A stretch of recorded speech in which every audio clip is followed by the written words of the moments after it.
Pode sentar um minutinho só. Boa noite. Boa noite.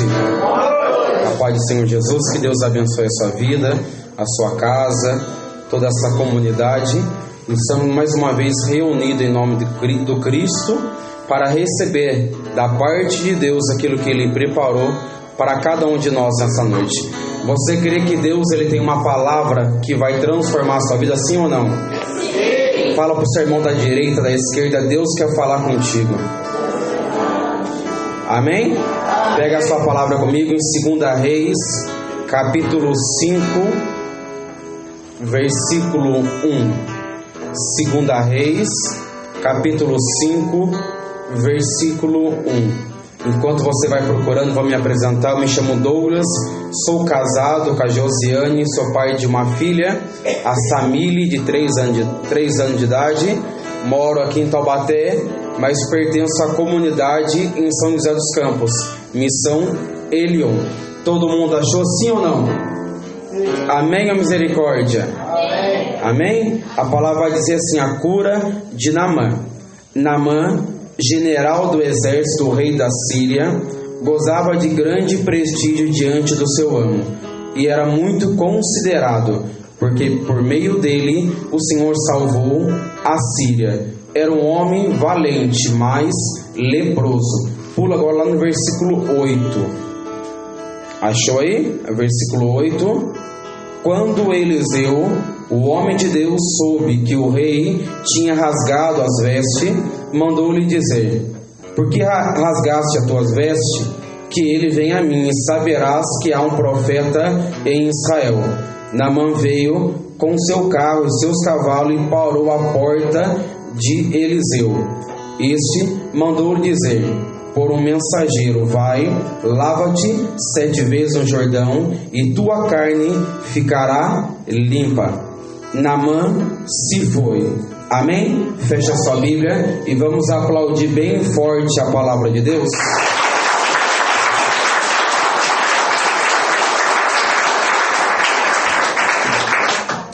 É um texto, para aqueles que têm costume de ler a Sagrada Escritura, é um texto bem conhecido que vai falar a respeito da cura de um homem chamado Naamã.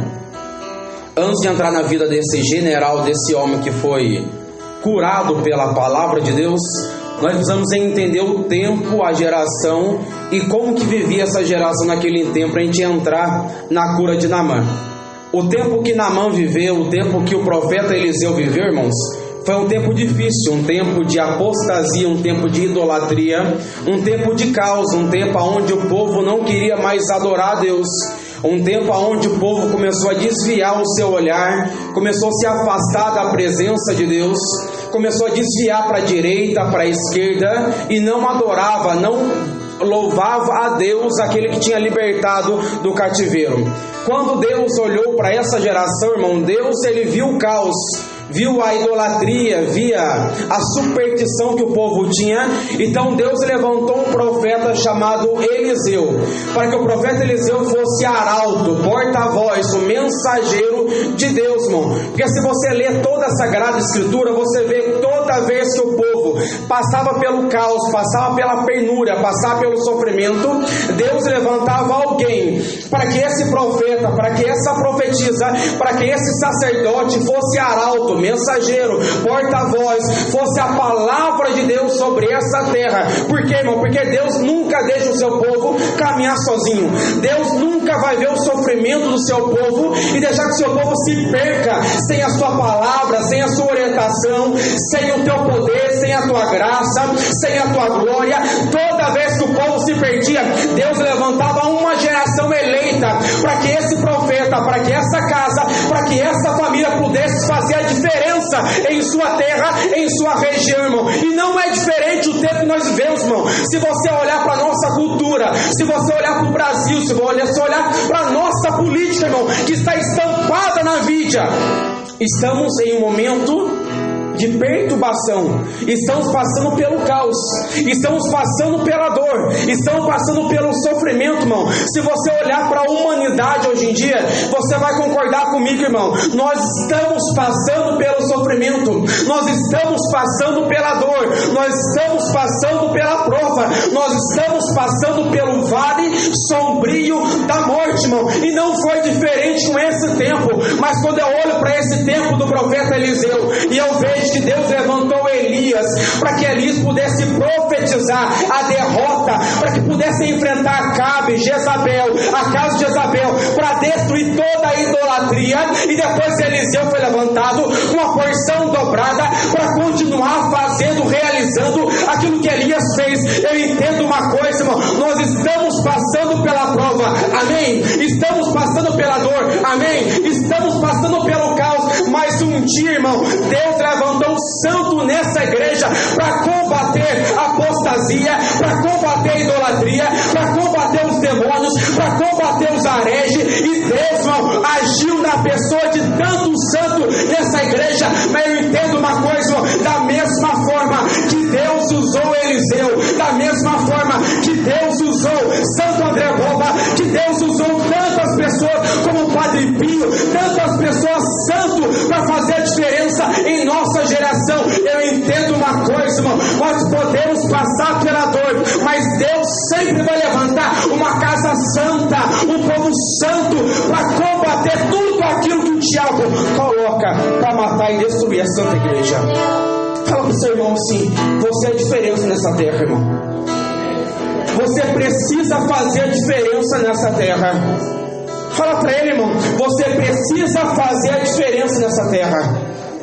Amém? Por isso, o mundo só vai mudar, irmão, enquanto eu e você se levantar e fazer aquilo que Deus mandou a gente fazer. O mundo só vai mudar. A idolatria só vai acabar. A corrupção só vai acabar quando eu e você se levantar, como o profeta Eliseu se levantou, para fazer a diferença, irmão. Para fazer a diferença. É um tempo difícil, igreja. É um tempo difícil que nós passamos. E quando Eliseu foi levantado por Deus, irmão, Deus usou de Eliseu para ser porta-voz de Deus nessa terra. Deus usou, irmão, de Eliseu para fazer a diferença. E eu queria começar essa noite com essa mensagem, irmão, porque nós estamos vivendo um tempo difícil e nós podemos fazer a diferença. Nós podemos fazer a diferença sobre essa terra, irmão, da mesma forma que Eliseu fez. E essa passagem vai dizer assim, irmão, sobre a cura de um homem chamado Naamã. E você vai entender, irmão, aquilo que eu estou dizendo para você.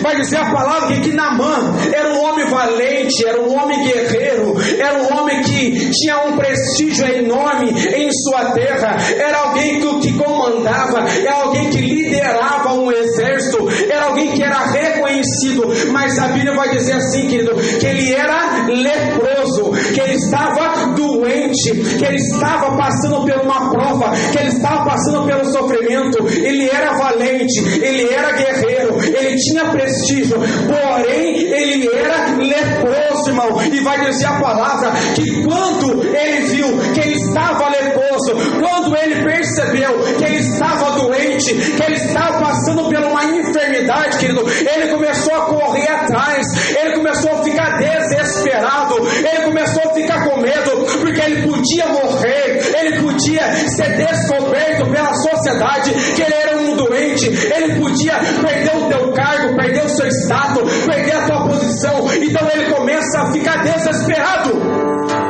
Agora, quem será que vai poder me ajudar? Quem será que vai poder me orientar, irmão? E quando eu olho para a pessoa de Naamã, alguém que descobriu que estava doente, leproso, pela medicina, irmão, alguém que foi contaminado pela lepra, ele pode até esconder a lepra no período de 5 anos. Pela medicina, irmão, a lepra ela pode ficar escondida em seu corpo pelo período de 5 anos. Mas uma hora todo mundo descobre que essa pessoa leprosa, essa pessoa doente, ela está com aquela enfermidade. E talvez, irmão, talvez Naamã, ele já estava já. Talvez ele estava há 2 anos, há 3 anos, há 4 anos, e chegou no período de 5 anos, aonde ele não conseguiria mais esconder a tua lepra, aonde ele não conseguiria mais esconder a tua doença. Então ele começa a ficar desesperado, ele começa a ficar preocupado. E agora, será que eu vou morrer? Será que eu vou perder a minha posição? Ele começa, irmão, a ficar desesperado. Quando eu olho, irmão, para a nossa sociedade, quando eu olho para o meu país, quando eu olho para a minha cidade, quando eu olho para a minha casa, para a minha família, eu vejo, irmão, quando a pessoa está doente, uma pessoa está em pecado, uma pessoa está leprosa, ela começa a ficar desesperado à procura da solução do seu problema. Ela começa a ficar desesperada. É nessa hora, irmão, que o mundo apresenta uma porta larga para que os nossos filhos, para que a nossa casa e para que a sociedade entre e morra. Porque uma pessoa doente, irmão, ela começa a ficar desesperada. E a lepra na Bíblia, simbolicamente, é o pecado. É uma pessoa que está em pecado, irmão. Eu entendo uma coisa, irmão, que Naamã, ele estava leproso, amém? Ele estava doente, amém? Ele poderia esconder o seu pecado durante 5 anos, mas uma hora o seu pecado seria exposto à sociedade, irmão. Uma hora o seu pecado seria exposto à sua família. Uma hora o seu pecado seria exposto àquele que era maior do que ele, irmão. Uma hora a sua vida seria exposta, irmão. Eu vejo que a sociedade hoje em dia, ele está escondendo o pecado, ele está escondendo a lepra e tentando procurar uma solução para que a sua doença, para que o seu pecado, para que o desemprego, para que a doença, para que a luta, para que a prova seja solucionado, seja resolvido. Mas é nessa hora, irmão, que o diabo apresenta o quê? Apresenta o espiritismo, apresenta a macumba, apresenta a bebida, apresenta o adultério, apresenta os jogos, apresenta o pecado. Mas eu entendo uma coisa: quando Naamã ficou doente, Eliseu deu um grito: deixa que venha até mim, e saberá que em Israel há um profeta. Deixa que Naamã, esse pecador, esse doente, deixa que venha até mim, saberás que em Israel há um profeta. Fala para o seu irmão assim: ainda há profeta no Brasil.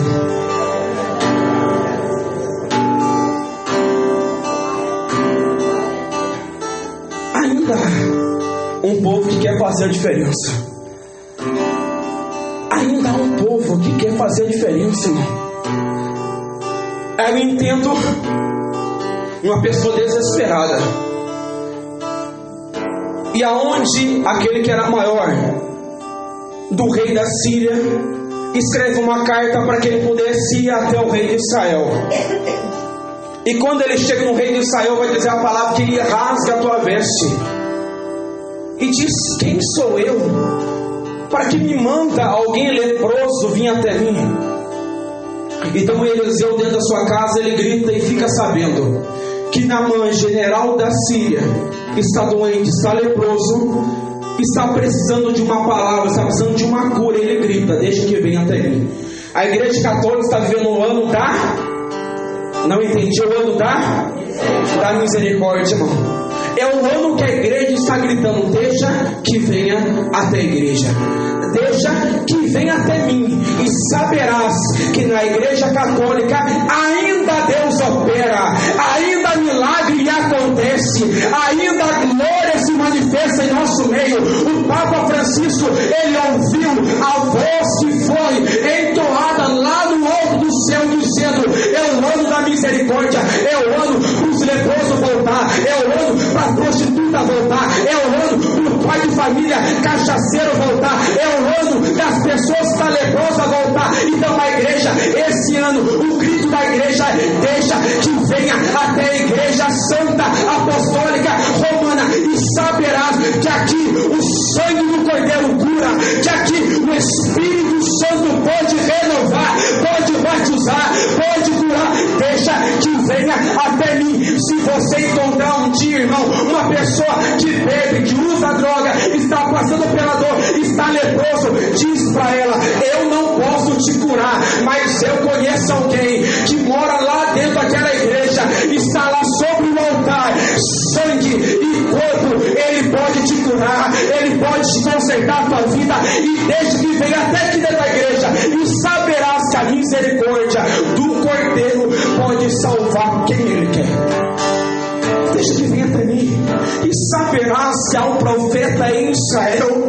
Deixa que venha até mim, irmão. Ele chama a responsabilidade para ele. Ele chama a responsabilidade, irmão, para ele. Sabe por quê?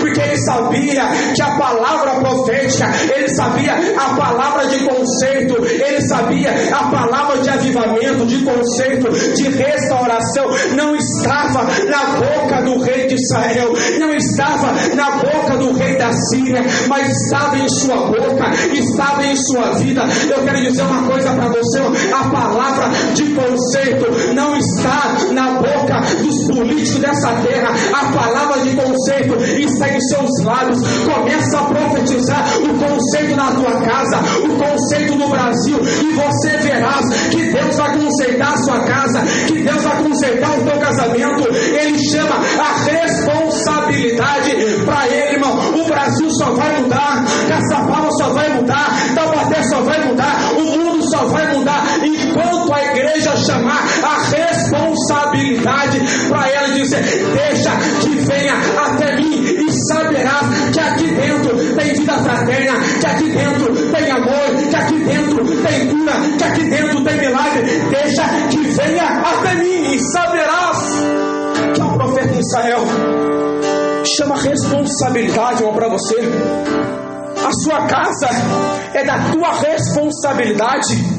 A sua família é da tua responsabilidade.